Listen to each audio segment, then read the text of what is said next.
اور آپ دیکھیں جو ہدایت یہود و نصارہ کے پاس ریٹن فارم میں تھی انہوں نے انکار کیا، ان کو فائدہ نہیں ہوا، اور جن کے لیے نہیں تھی انہوں نے یہودیوں سے سن کے قبول کر لیا، دنیا کے امام بن گئے۔ اوس اور خزرج، اوس اور خزرج جنگجو تھے عرب کے، مشرکین عرب کے قبائل، جب بھی یہودیوں سے لڑتے تھے، یہودی چکے دنیا دار، دنیا پرست، بزدل، ہمیشہ ہی جنگ میں مار کھاتے تھے، تو یہ کہتے تھے بچو جی اب تو مار رہے ہو نا، جب وہ آخری نبی آئیں گے نا ہم ان کے ساتھ مل کے پوری دنیا پہ غلبہ کر لیں گے۔ تو یہ اوس اور خزرج کے کان پک چکے تھے یہ بات سن سن کے، اور وہ ڈرتے تھے کہ یار ان کا مسیحا کب آئے گا، وہ منجی اور ہادی بن کے، یعنی محمد رسول اللہ صلی اللہ علیہ وآلہ وسلم۔ جب وہ آئے تو یہ تو اپنے بابوں کے پیچھے لگ گئے علماء یہود کے۔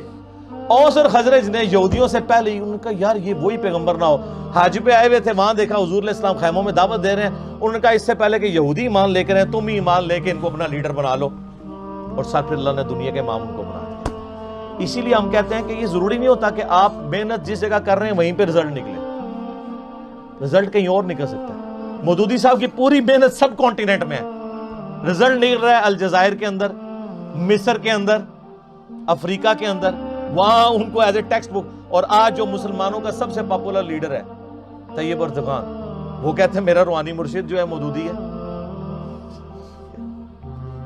تو سر رزلٹ کہیں اور نکلے گا، وہ اللہ کو پتہ رزلٹ کہاں نکالنا ہے، جو قبول کر لے گا، ورنہ چچا ہوگا ابو لہب ہوگا، اور بلال حبشہ سے آیا ہوا ہے جس کے بارے میں بخاری میں آتا ہے سیدنا بلال۔ سیدنا عمر کہتے تھے ابو بکر ہمارے سید ہیں جس نے ہمارے سید بلال کو آزاد کروایا، رضی اللہ عنہم اجمعین وعلیہم السلام اجمعین۔ تو جو محنت کرے گا میرے بھائی اس کو ہی رزلٹ ملے گا، کہ اللہ تعالیٰ نے وہ ہدایت جو یہودیوں کے لیے ڈائریکٹلی ہدایت کا سبب تھی، انڈائریکٹلی وہ ان کے لیے جو اوس اور خزرج تھے مشرکین عرب کے قبائل ان کے لیے بنا دی۔ تو آپ دیکھ لیں سر پھر وہ کیسے اوپر گئے ہیں، نبی علیہ السلام کا کیسا انہوں نے ساتھ دیا ہے۔ مہاجرین تو میرے بھائی 125 تھے، باقی تو سارے انصار مدینہ تھے۔ انصار مدینہ اوس اور خزرج تھے۔ اوس کے سردار تھے سیدنا سعد ابن معاذ، اور خزرج کے سیدنا سعد ابن عبادہ رضی اللہ عنہما وعلیہم السلام۔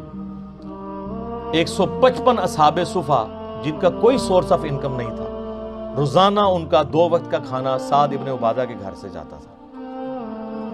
پوری امت پہ احسان ہے ان کا۔ سعد ابن معاذ سب سے وہ جس کو کہتے ہیں نا تیز مزاج کے اور جنگجو آدمی تھے، اور انہی کی محنتوں سے اللہ تعالیٰ نے مسلمانوں کو فتح دی۔ بدر کے اندر، احد کے اندر، خندق پہ ان کو آپ کو پتہ تیر لگا، بخاری مسلم میں آتا ہے۔ تو انہوں نے وہاں دعا کی کہ اے اللہ اگر اب مشرکین عرب حضور پہ حملہ نہیں کرنے والے اور حضور کو غلبہ ہی نصیب ہوگا تو اسی زخم کو جاری کر دے اور مجھے اسی سے شہید کر دے۔ اور بخاری مسلم میں آتا ہے کہ وہ ایک چھوٹا سا زخم تھا، وہ جاری ہوا، رگ ان کی اتنا خون نکل گیا کہ وہ پھر شہید ہو گئے، کیونکہ اس وقت میں نبی علیہ السلام نے فرما دیا تھا کہ اب تم مشرکین عرب پہ حملہ کرو گے۔ خندق کے بعد ان کی کمر ٹوٹ چکی ہے، اور یہ دیکھیں صلح حدیبیہ ہوئی اس کے بعد، اور اس کے بعد پھر فتح مکہ ہو گئی۔ ٹھیک ہے، تو وہ دنیا سے یعنی اپنی ایفرٹ پٹ کر کے چلے گئے، بعد کے لوگوں نے اس کا اجر ضرور دنیا میں کھایا، لیکن اللہ کے حضور ان کا جو مقام ہے وہ اپنی جگہ موجود ہے۔ کتنے سردار آئے مر گئے، کون ذکر کرتا ہے؟ اپنی اولاد بھی ذکر نہیں کرتی۔ آج ہم ذکر کرتے ہیں تو دل سے دعا نکلتی ہے ان کے لیے، انہوں نے اسلام کے لیے کیا کچھ کنٹریبیوٹ کیا۔ اللہ تعالیٰ سے دعا ہے جو حق بات میں نے کہی اللہ تعالیٰ ہمارے دلوں میں نازل کرے۔